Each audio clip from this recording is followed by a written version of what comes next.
he ampliado por tercera vez en tan solo 10 días la causa 74.024 en Suprema Corte de Provincia, relacionada a su vez con la presentación en Corte Suprema de Justicia de la Nación de la demanda de inconstitucionalidad del artículo 235, inciso C, del nuevo Código Civil, por regresividad respecto del artículo 2340, inciso cuarto, del anterior Código Civil y del propio proyecto presentado al Congreso, alertando sobre su inaplicabilidad en no menos de la cuarta parte del territorio de la nación, a menos que estén dispuestos a pasar todos estos suelos al dominio público del Estado,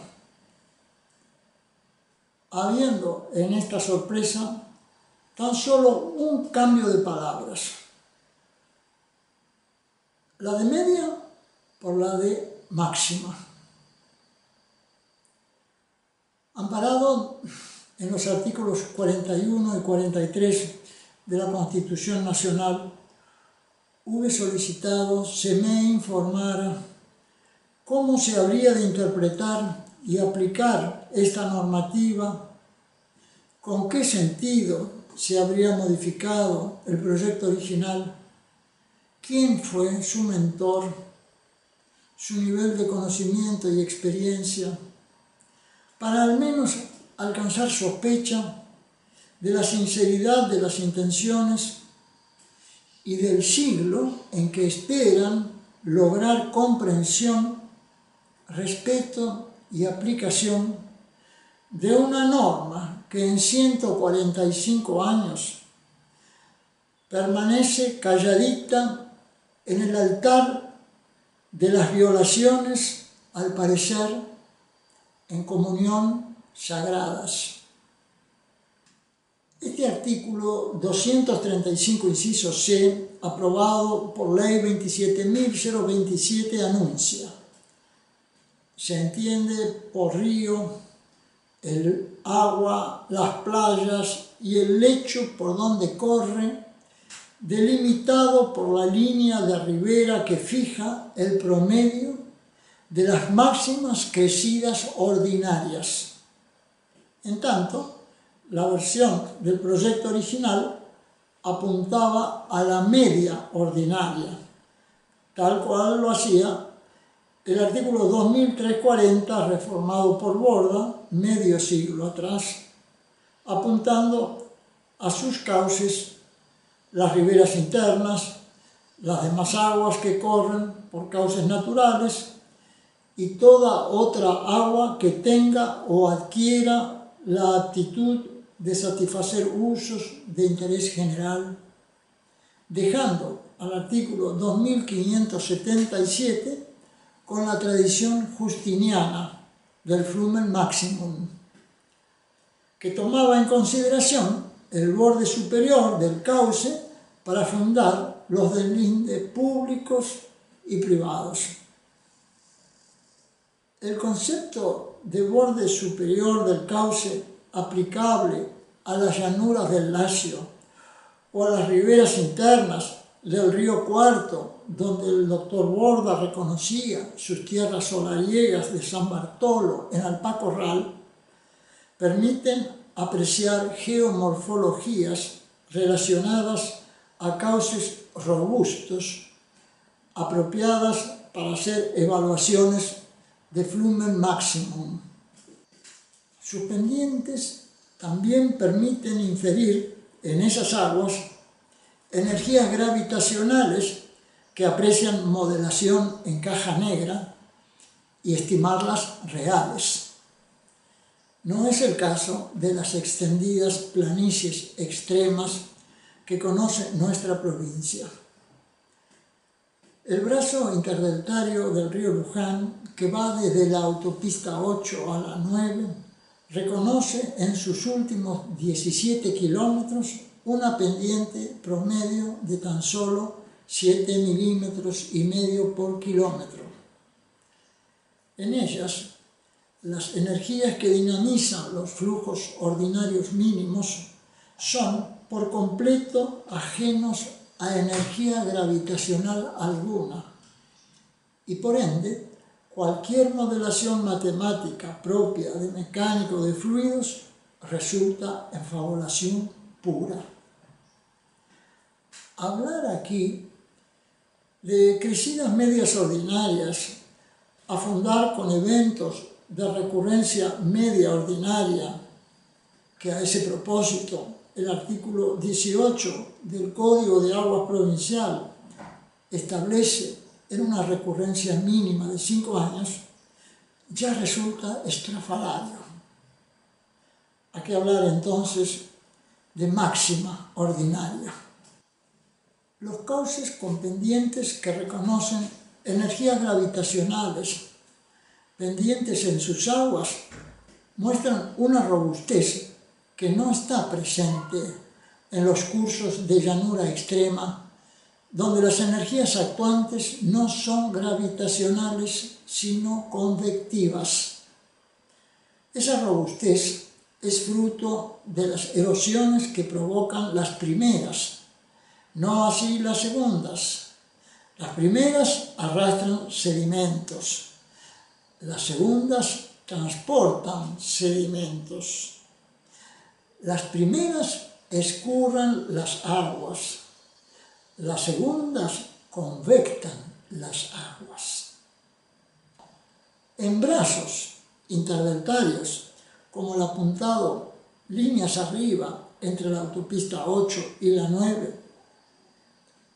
el cauce que reconoce los flujos ordinarios mínimos se descubre en la planicie del entorno como una pequeña sangría, que con eventos de recurrencia de tan solo 40 días, el ancho de 15 metros se vio en el 2014 superado 100 veces en 9 oportunidades, tornándose irrelevante entonces hablar del borde superior del cauce o ribera interna de esa insignificante sangría, adicionalmente plagada de cuernitos de hasta 1,50 m de altura en sus bastardeadas márgenes, que así elevadas por estúpidas limpiezas del lecho, evitaban la inmediata traducción kilométrica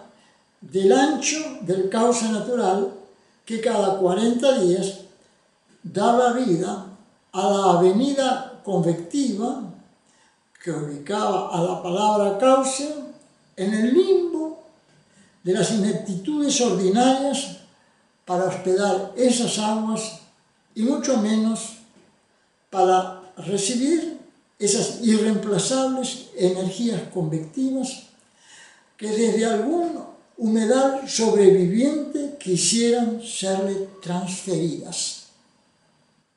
Ya en planicies intermareales, ese ancho de la sangría o surco ordinario, en eventos de comparable recurrencia, se multiplica hasta 500 veces, 10 kilómetros.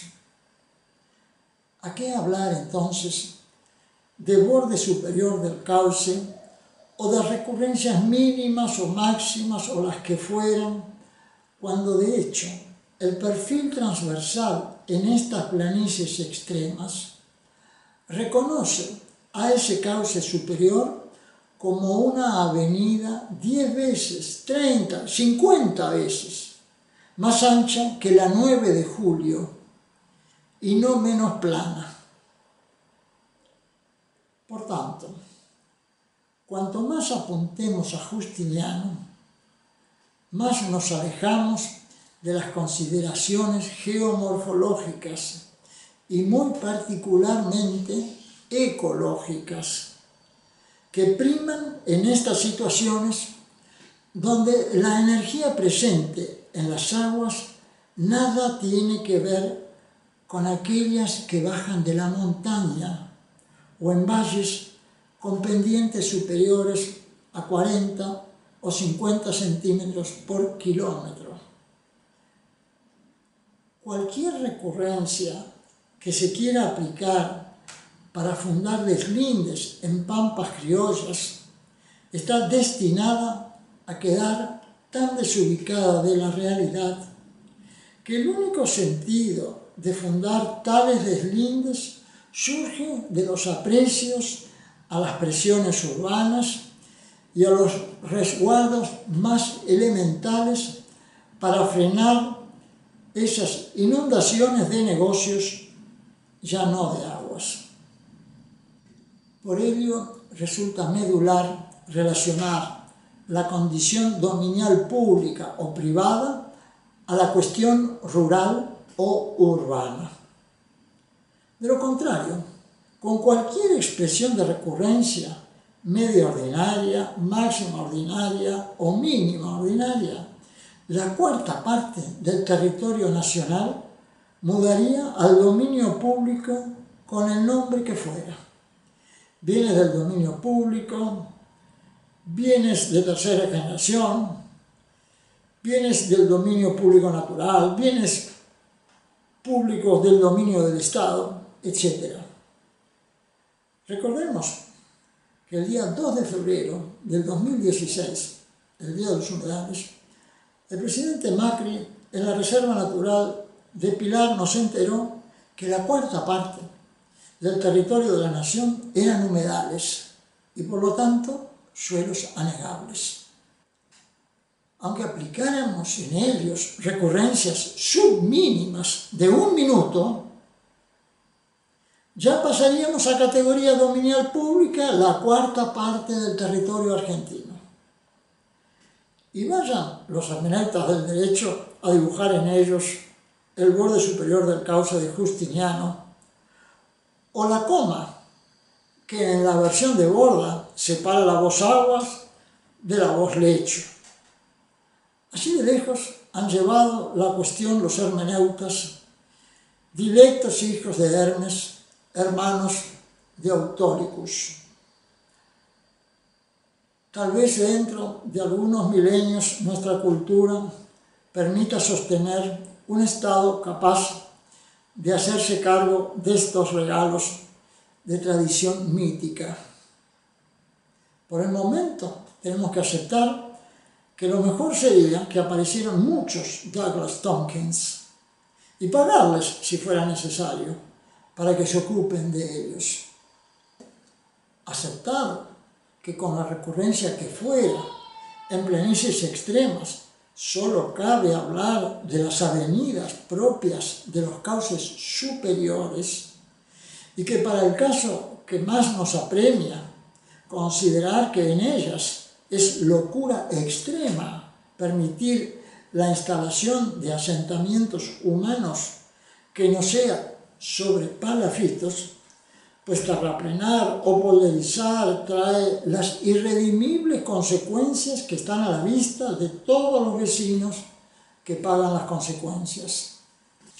Considerando que en estos puntos previos aún no hemos evaluado las consecuencias sobre los ecosistemas que le preocupan al presidente Macri y a los ambientalistas como Douglas Tompkins, preocupados por la flora y la fauna, sino tan solo por las vicisitudes de las inundaciones y cómo fundar resguardos legales que no parecen resolverse cambiando tan solo una palabra en el artículo 235 del Código Civil. Para ello, ya hemos resaltado durante 20 años, hasta en afiches desparramados en diarios y locales del municipio de Pilar, que ya contamos en la provincia de Buenos Aires con una legislación muy específica, regalo del equipo que trabajó con el arquitecto Alberto Mendonza Paz. El artículo 59 de la Ley Provincial 8.912 de 1977, señalando los deslindes públicos de los privados en los términos de 100 metros más allá de la línea de las máximas crecientes, que bien contrasta con la línea a que llegan las más altas aguas en su estado normal o las riberas internas de una sangría de 20 metros de ancho real. El artículo 59 no se anda con vueltas de normales u ordinarias, sino que va por todo. Allí donde pasó agua, allí volverá a pasar. A los que protesten, cabe preguntarles cómo resuelven el problema que surge de la confesión presidencial de que la cuarta parte del territorio nacional son humedales, al anunciar el envío de una ley de humedales al Congreso. Respecto de los humedales y respecto de la legislación, ¿qué expresión le anotarían al artículo 235? Máxima, media, mínima, submínima, minúscula, insignificante. De hecho, en estos 145 años, esa legislación ha sido menos que insignificante. Ha sido rematadamente nula. Todo se ha resuelto con marketing, con lucecitas de colores, con Justiniano, con Marienhof, con desconocidos que por cuestiones dominiales siguen jugando con las palabras, como en el caso de este cambio por completo insignificante, en contrastes que con infinitas creces exceden lo social, lo ambiental, o la flora y la fauna, esto es, lo ecológico de la relación de los humedales y la energía solar allí acumulada, con las energías convectivas desde allí transferidas a las avenidas, a las sangrías mayores y menores, que merced a ellas se mueven en planicies extremas las aguas, los ríos, los flujos de los ríos. Podemos soñar con barrios cerrados polderizados, para ricos, para pobres, para todos, y hasta con flora y fauna protegida. Pero podemos soñar algo de esto sin ríos, humedales sin ríos, ríos sin humedales, en planicies extremas. ¿Necesitamos de la voz ecología para entender esto? Al parecer no basta la voz, sino entender lo que expresan los vínculos en la naturaleza. Desde la estrella solar hasta la oscuridad de las cuevas del alma y el desconocimiento con que el ladrón de bueyes con sus encantos impera. Los sarcófagos pretendidamente hidráulicos que nos ofrecen a cambio de los 1000 encierros que los barrios polderizados han generado, solo son dibujos de fantasías mecánicas cuyas aguas nunca reconocerán del sol sus energías, pues sin pendientes no hay escurrimientos, y sin energías solares acumuladas y transferidas desde los esteros y bañados aledaños, no hay convección alguna en esas aguas sarcofágicas. Recordemos que en planicies extremas las aguas no escurren, solo convectan, y para ello necesitan de los humedales que les acercan el alimento solar. Si los humanos necesitamos de los dominios para realizar nuestros sueños, los ríos también necesitan de sus dominios para encontrar sus alimentos e incorporarlos en la forma de energías convectivas a ellos. Los dominios que pertenecen a los ríos son los humedales en su condición acopiadora, dadora y transportadora de esas energías solares. No estoy hablando del agua como H2O, sino de la energía solar en los intercambios vitales de sus moléculas, trascendiendo esos intercambios en el equilibrio de las dinámicas de los sistemas hídricos en planicies extremas. ¿Cuántos decenas de millones de pesos se ha devorado el Plan Integral de Saneamiento Ambiental Matanzas-Riachuelo para terminar confesando que no saben identificar al pasivo, al muerto que se les murió hace 240 años? ¿Cuántos millones en crímenes hidrológicos e hidrogeológicos imprescriptibles se han devorado los Hurtado de Cuña, los Lanuse, los O'Reilly, los Constantini, con la mayor inocencia, sin jamás haber intuido que esos terraplenes, en medio de las avenidas cargadas de humedales, eran las baterías convectivas de los grandes y los pequeños ríos? ¿De qué nos sirve el celular si no tiene batería? ¿De qué nos sirve el alma si no tiene espíritu que cohabite en ella? A los ríos les pasa lo mismo.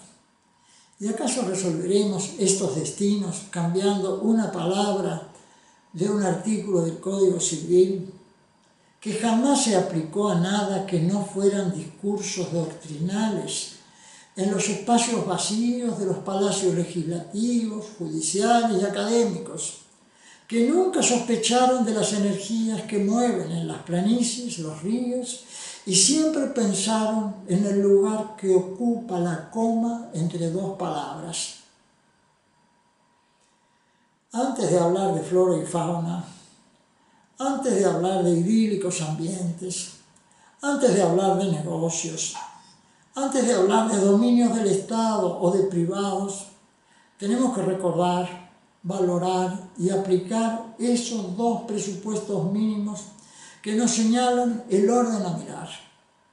Primero, el equilibrio de las dinámicas de los sistemas ecológicos y tan solo en segundo lugar, todo lo que carga la carreta ambiental con ocupantes, animalitos y flores incluidas. Si no queremos ver las aguas de nuestros ríos estancadas, como las del Riachuelo o del Reconquista, pues entonces, primero, tenemos que enterarnos del valor de esos suelos aledaños a los cursos de agua y sus perfiles de transferencia, que cualquier alteo, terrapleno, relleno, acaba con ellos. El problema no empieza con la materia dominial, sino por el alimento solar de esos bueyes que mueven las aguas de nuestros ríos, a los que no tenemos ni tendremos jamás derecho alguno a recortar sus alimentos, aunque como Hermes robemos a Apolo los bueyes, aun como inocentes niños recién nacidos. Cuando hagamos un terraplén para fundar un camino ferroviario o vial que cruce la dirección que llevan esas energías, solo lo haremos sobre columnas. Solo aceptaremos terraplenes cuando acompañen sus advecciones en paralelo.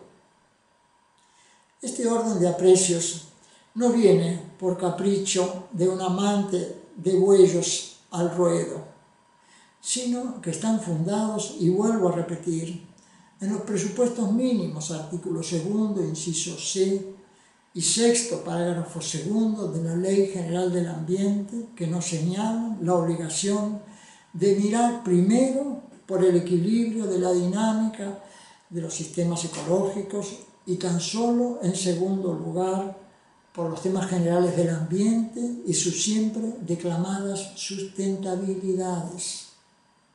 Esto implica que tenemos que considerar 3 líneas de ribera.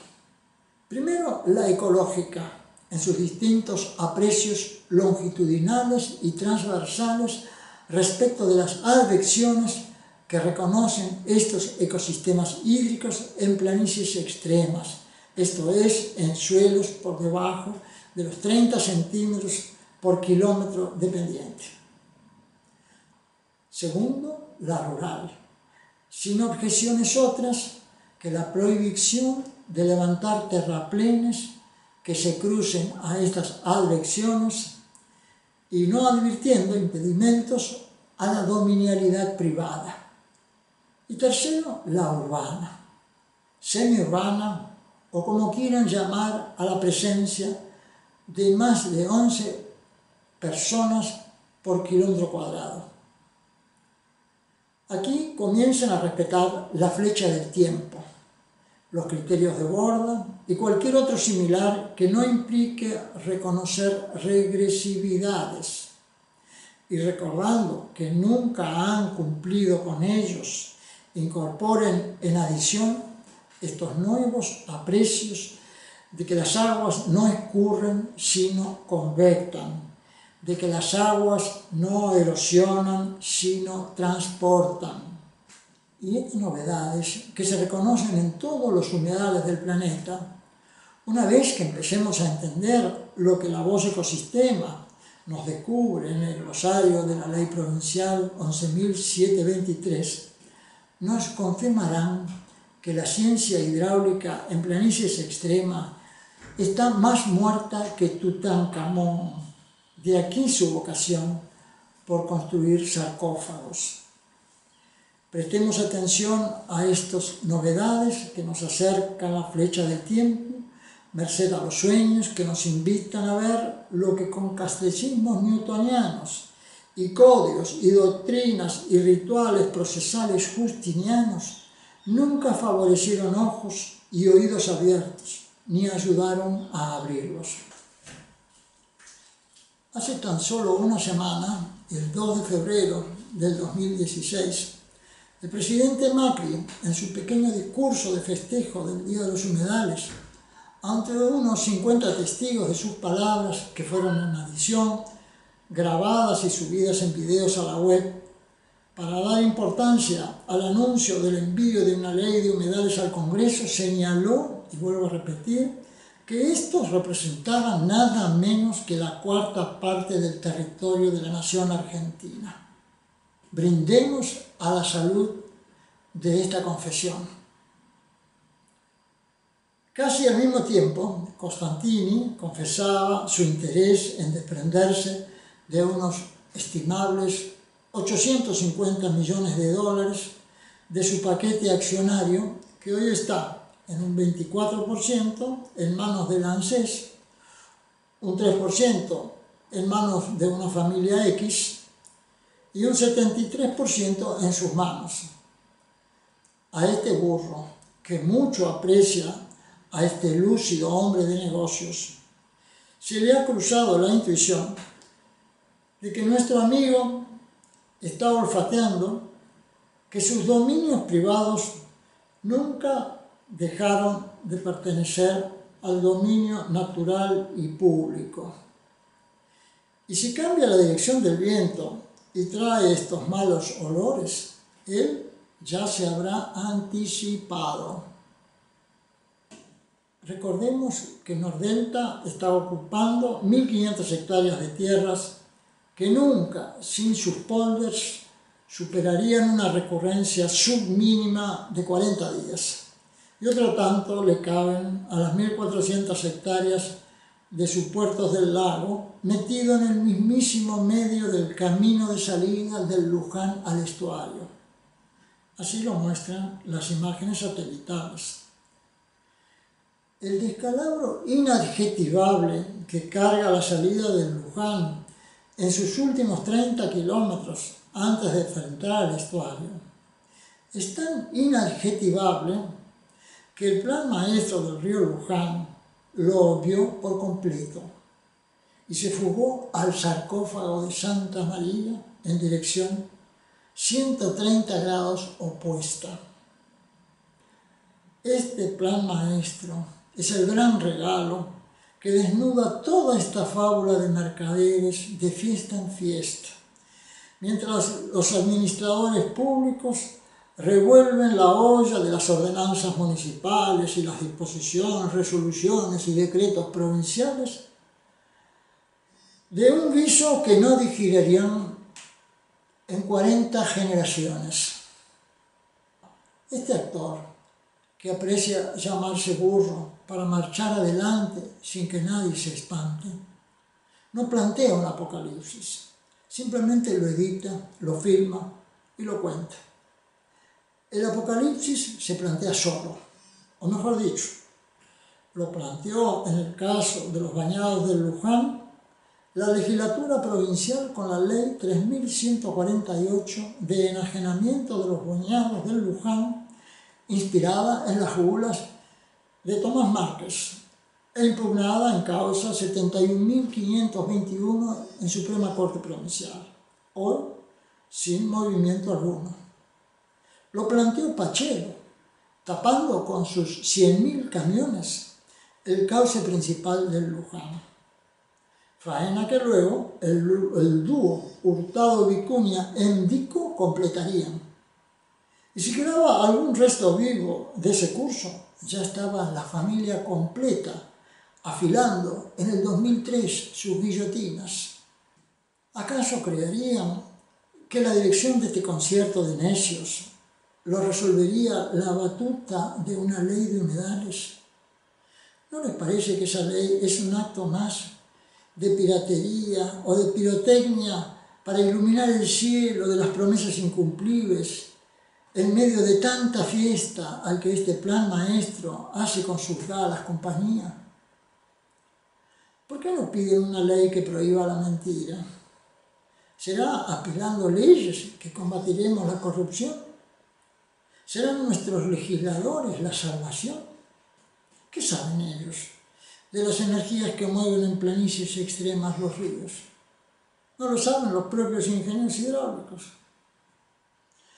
¿Por qué fracasó el Plan Integral de Saneamiento Ambiental Matanza-Riachuelo en descubrir el pasivo?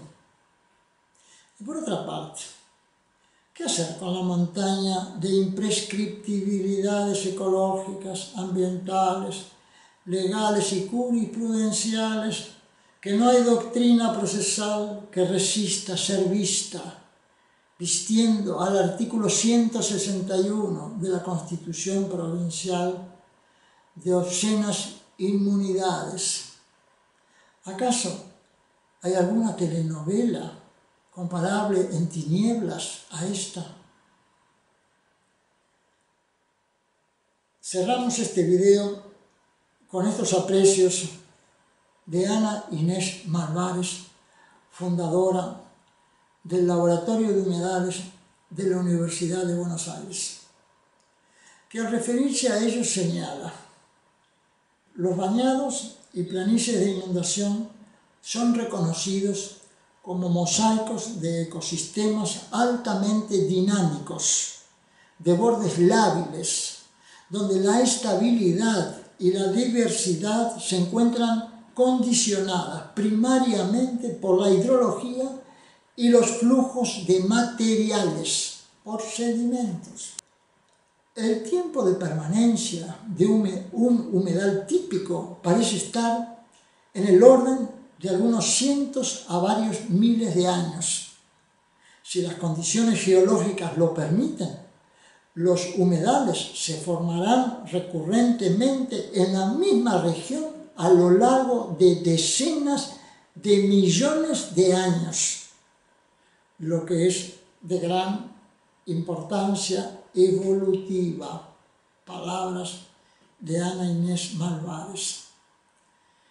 Nunca, sin embargo, señaló la muy querida y santa Ana Inés, la conformación de estos suelos como formidables baterías convectivas de cuyas energías apropiadamente transferidas depende la vida de todos los ríos grandes y pequeños: Amazonas, Paraná, Mississippi, Ganges, Brahmaputra, Luján, Escobar, Garín, Claro, las Tunas de Regueira. Esta noticia es el regalo inconmensurable de Alflora Montiel Viver.